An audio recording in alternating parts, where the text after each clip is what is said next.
So today's disappointment is that I went to find the videos of the early points of construction and I found out they're no longer with us. I don't know what I did with them, but they're gone. So here is a simple spot welder, and I will be forced to show you how I made it instead of showing every preliminary step. Stay tuned. Carrying on with the design as you go motif, I'm going to put this plastic pipe over top of the cable, which is quite stiff. I've cut it around there, and now I will flatten that so that will work as an insulator. That will then sit underneath here. I'll attach that. I'll mount the hinge at the back on the block. The pipe will be over top of this cable, and the insulated portion will be here. And then hopefully that will slide in the pipe properly. That's the problem with using stiff wire. One working spot welder needs some further refinement. For instance, it needs something to keep this from moving side to side so that it's perfectly lined up. And I need to put a proper outlet box there instead of a household one. But plugs in, it's grounded, uses the two quadruple zero wires, but they're stranded, but they're only stranded with about 12, might be 10, I think it's 12 gauge. So not very flexible.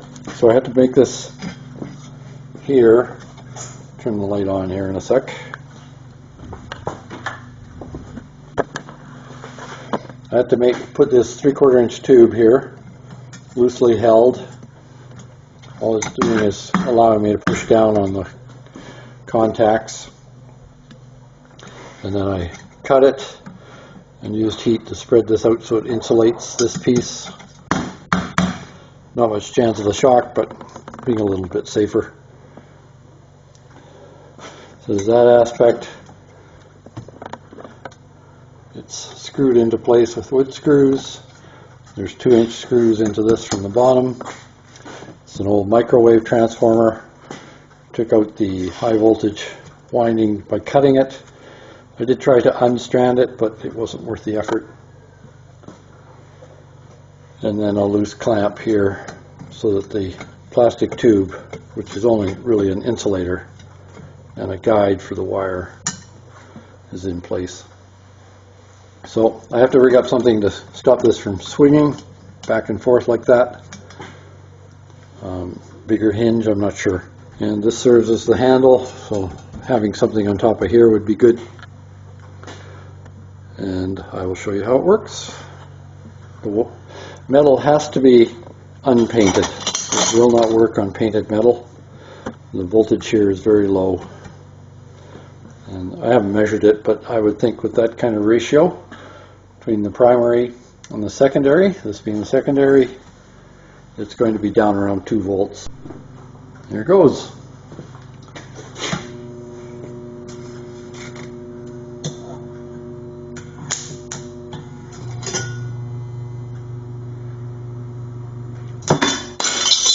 Oh, I guess I should have hung on to that.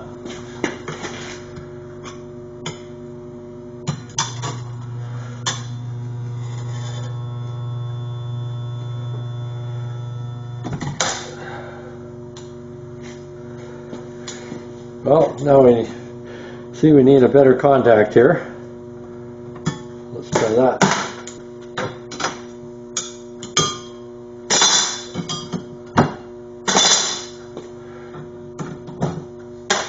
So copper does not seem to work that well.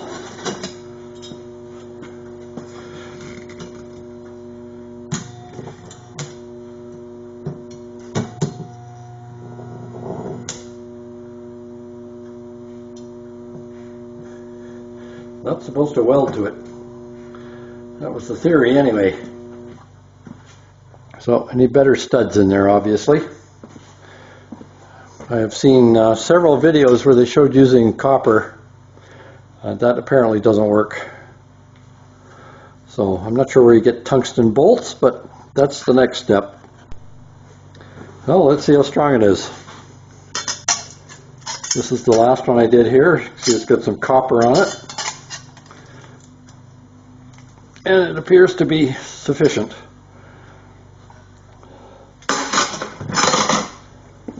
So it does work. This is the guide I came up with. These two pieces of 3/4 inch square tubing. They should actually be angled down a bit so it guides this better, but it does put it into position, so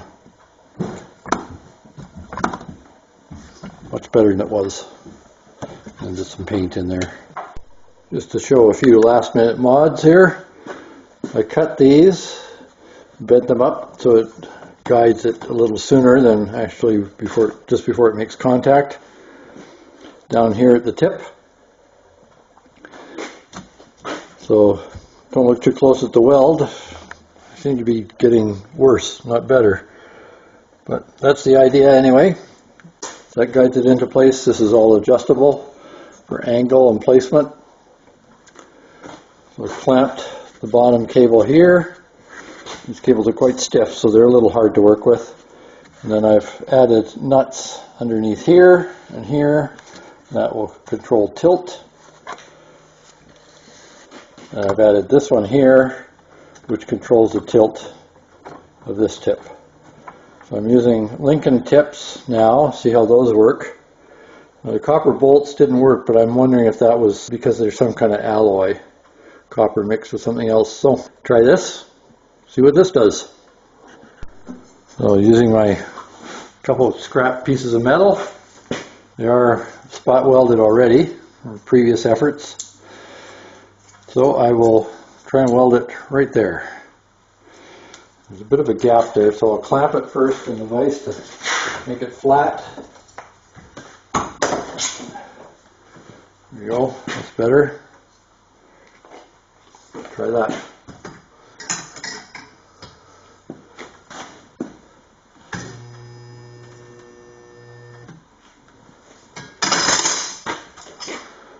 Nope, that didn't do it. The tips definitely look better than they were previously.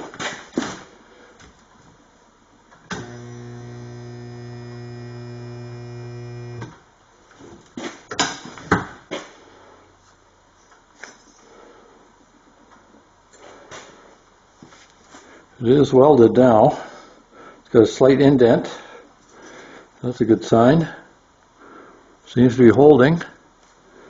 The trick is to break it as soon as these tips get red hot. So I will rethread this piece to get them to sink down further. That should do it. Should have a spot welder. I have rethreaded these to metric threading, which is what these Lincoln tips are. Screwed them in, tightened them up with the pliers. I have these two pieces of metal to try. This one's fairly thick. It's probably about 18 gauge. It might be 16. I haven't measured them. So I'm going to put those two together. It's all lined up. Plug it in, push down. Doesn't seem to be having any current go through it. Okay.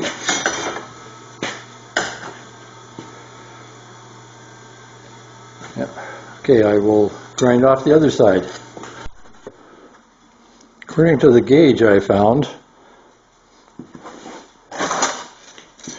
this is 20 gauge and this is 19.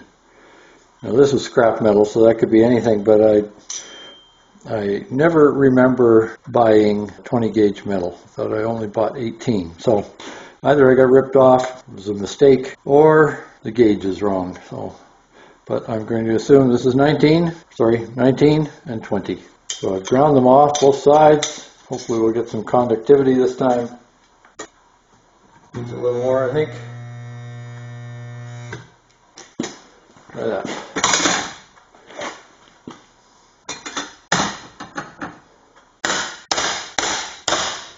Sticking on that part.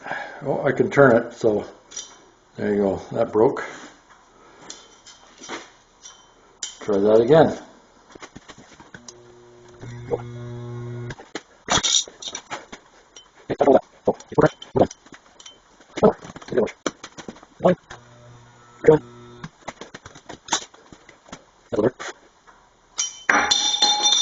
Better, but not perfect. So, it needs more pressure.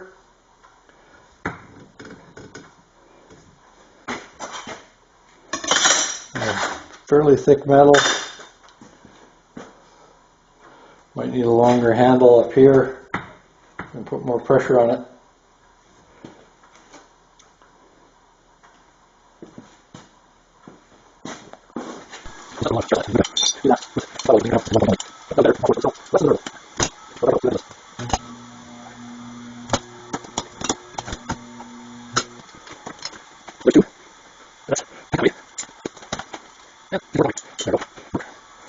So, more work needed.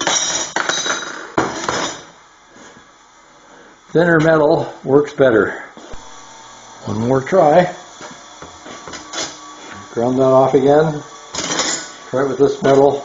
Cleanliness is very important in this.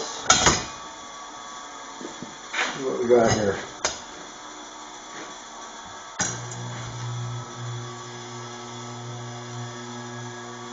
It's already getting quite a bit hotter than the steel.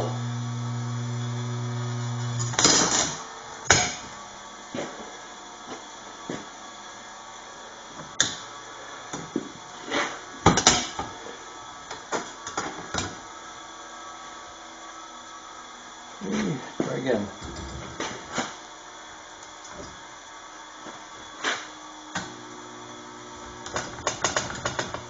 Okay, no conductivity there.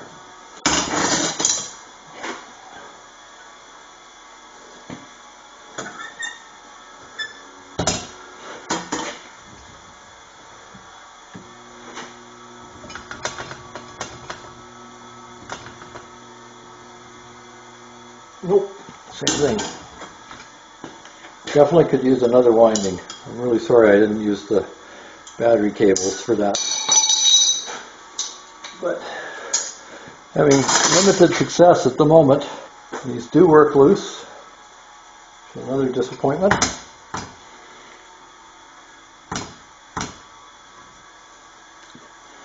I'm going to try resurfacing the tips and see if that gives it. A little more successful this time. Still warmish.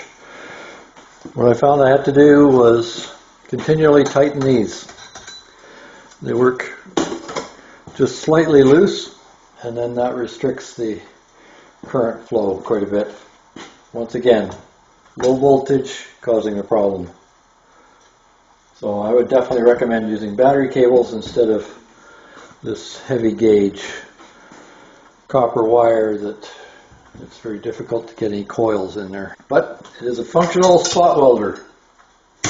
So that part's successful. Hope you found this helpful. There's a few things I should point out about spot welders and making them. Since I've made one, I'm an expert now. First thing is that the transformer is very important. What you're doing is putting a dead short across the secondary. So the transformers do get hot. I thought this machine, the microwave this came out of, was a 1200 watt, but I'm not completely positive anymore. I didn't actually see the machine. It was a friend gave me the transformer. He stripped it out. It does say 900U in the part number, so I'm wondering if that's a 900 watt transformer. But like I said, I don't really know. But I know that this one gets hot. So the most it can handle is about 2 welds a minute. It would do better if I had cooling fins on it, and especially if I had a fan on top of that. But even just a fan would help considerably. But keep in mind, you're still putting a dead short across the secondary, so the primary is going to be drawing a lot of current. The other thing is the tips. These are welding tips from a Lincoln MIG welder. It was $18 for a pack, I think. The pack had, I can't remember if it was 12 or 20 tips in it. I think it was 12. But you can see the ends are getting flattened and they're getting dirty. They get arced. So there's buildup of deposit there that has to be filed off every once in a while. And these were 25 thou tips for a 25 thou MIG wire, and you can't see the hole anymore. So everything's getting flattened. So that's going to be a wear item. Tungsten is far better if you can do that. And other than that, like I said before, I may replace these wires with the battery cable so I can get a little higher voltage, so it's not quite so susceptible to any resistance that is developed on the wire, on the metal and the tips. This is very low voltage on this one. I wouldn't be at all surprised it's less than 2 volts, although I haven't measured it. So it's susceptible to any kind of corrosion on the metal that you're welding or on the tips. I don't plan to do a lot of spot welding, so I haven't put a whole lot of effort into this. There are dozens of videos on YouTube. Some people are making some pretty incredible spot welders. I wasn't willing to put that much effort into it. I just wanted to get the concept down, see if I could get something that would work when I needed it. Otherwise, if I was doing a lot of spot welding, you can get brand new spot welders for $400 in Canada. You know where they're made, but I can't speak for their quality, but some of them claim to have tungsten tips. I don't think I would put any more effort into this unless I was going to use it more. See how it does just occasional use, but keeping in mind you want as powerful a transformer as possible. I'm going to assume this is a 900 watt transformer, so 1200, 1500 watt microwave would be a better source. You have to cut the windings on the secondary, and you can tell they're the secondary because it's a high voltage transformer. They're very small. They're much smaller than the primary. The primary has the AC connected to it. Most microwaves I've seen, the primary has spade connectors, so you can use those right off, and then you just have the secondary going straight through to the tips. So you need some kind of guide, and if I was going to make another one, I would probably try to have more of an arc in here so it could take more volume inside. This is limited to flat pieces, obviously. And I think that's about it. So if this has encouraged you to make one, I'm happy. If it's discouraged you from making one, well, that might be a good idea too. If you're going to use one a lot, I would buy one. Thanks for watching. Please don't forget to like, share, subscribe, or even notify, or any of the above, or all of the above. Thank you.